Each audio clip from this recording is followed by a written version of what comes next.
রাজ্যের বিরোধী দলনেতা শুভেন্দু অধিকারী তিনি রাজভবনে রাজ্যপালের সঙ্গে দেখা করতে যাওয়ার কথা, কিন্তু এই মুহূর্তে যে আপডেট পাওয়া যাচ্ছে তাকে এই মুহূর্তে আটকানো হয়েছে। আমরা দেখেছিলাম, যে ছবি তুলে ধরেছিলাম, তিনি গাড়িতে বসেছিলেন, টেলিফোনে কথা বলছিলেন প্রায় মিনিট 15, মানে এটা আমি বেশ কিছুক্ষণ আগেকার কথা বলছি, অন্তত 30 মিনিট আগেকার কথা।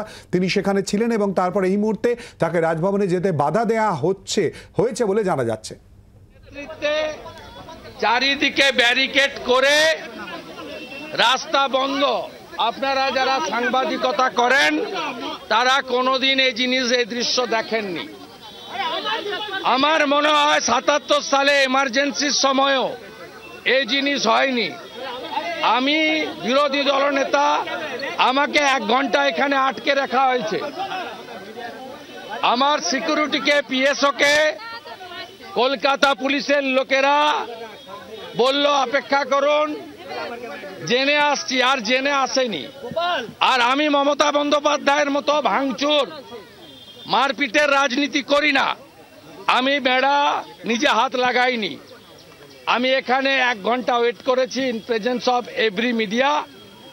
গভর্নর সাহেবের ওএসডি এবং তার এডিসি কে মেসেজ করেছি। গভর্নর সাহেবের পক্ষ থেকে বলা হয়েছে রাজভবনের কাস্টোডিয়ান তারা। রাজভবনের বাইরের রাস্তা যেহেতু পুলিশের দায়িত্বে, তারা যে কাজ করেছেন অন্যায় করেছেন এবং গভর্নর সাহেব তার অফিসকে দিয়ে তার ওএসডি আমাকে যেটুকু জানিয়েছেন, তিনি মুখ্য সচিব, স্বরাষ্ট্র সচিবের কাছে রিপোর্ট চেয়েছেন।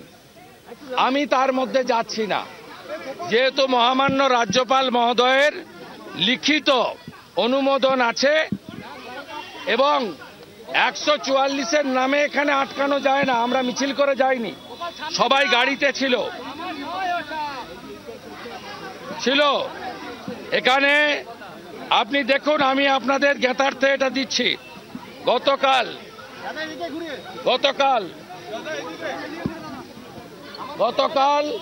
Governor office 200 victim with LOP. They written allowed us, but under the leadership of Miraj Khalid না কে আছে জানি না, ওর নামটা আমি উচ্চারণ করতে পারি না, ওনার নেতৃত্বে বিনীত গোয়েলের নির্দেশে, মমতা ব্যানার্জির নির্দেশে আমাদের আটকানো হয়েছে। এবং এখানে ভিকটিমরা আছে, দেখুন হাত ভাঙা, দেখুন ভাইয়ের মাথা ভাঙা, দেখুন কি অবস্থা বাংলায়। দেখুন আমরা হাজার হাজার ছবি এনেছি। দেখুন এই পশ্চিম বাংলায় নির্বাচনের পরে কেন্দ্রীয় বাহিনী থাকা সত্ত্বেও তাদেরকে রাজ্য পুলিশ ব্যবহার না করে হাজার হাজার বিজেপি কর্মী সমর্থকদের উপরে অত্যাচার করা হচ্ছে। আর সাংবিধানিক প্রধানের কাছে তার লিখিত অনুমোদন সত্ত্বেও জ্ঞাপন দিতে দেওয়া হচ্ছে না, তথ্য দিতে দেওয়া হচ্ছে না।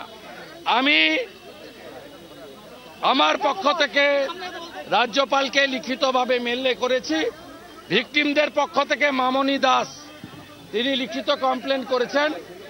আমরা উচ্চ আদালতের হস্তক্ষেপ চাইব এবং কলকাতা পুলিশের বিরুদ্ধে দৃষ্টান্তমূলক ব্যবস্থা যাতে না হয় তার জন্য আমরা করব। এবং মমতা ব্যানার্জিকে বলে রাখি, একটা ডেপুটেশন ভিতরে দিয়ে আমাদের প্রতিবাদের আওয়াজ যতটা না সোচ্চার হতো, আপনার পুলিশ আপনার নির্দেশে স্বাধীনতার পরে যা হয়নি প্রথমবার করলেন। আপনি শুনে রাখুন, আমরাও 2,35,00,000 মানুষের ভোট পেয়েছি। আমাদের সঙ্গেও 39% ভোটারের প্রত্যক্ষ সমর্থন রয়েছে।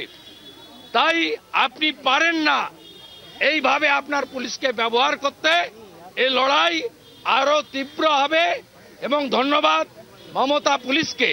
তারা আজকে আমাদেরকে এখানে আটকে দিয়ে, আমাদেরকে ঢুকতে না দিয়ে গোটা পশ্চিমবঙ্গের জনগণকে, যারা তৃণমূলকেও ভোট দিয়েছেন, তারাও মমতা ব্যানার্জির ফ্যাসিবাদী চরিত্র এবং তার যে প্রতিহিংসা পরায়ণ নিষ্ঠুর ভাবমূর্তি, সেটা জনগণ আজকে দেখতে পেল। আমরা পরবর্তী পদক্ষেপ যা করার করব। গভর্নরের কাছে আমরা একদম ঘটনা লিখিতদের তালিকা, ছবি প্রত্যেকটা জায়গায় আমরা নিয়ে এসেছিলাম এবং নিশ্চিতভাবে আমরা পরবর্তীকালে, যেহেতু আমার জনস্বার্থের মামলা হাইকোর্ট গ্রহণ করেছেন, 18 তারিখে শুনানি করবেন মাননীয় প্রধান বিচারপতির বেঞ্চ, সেখানে আমরা যা করার করব।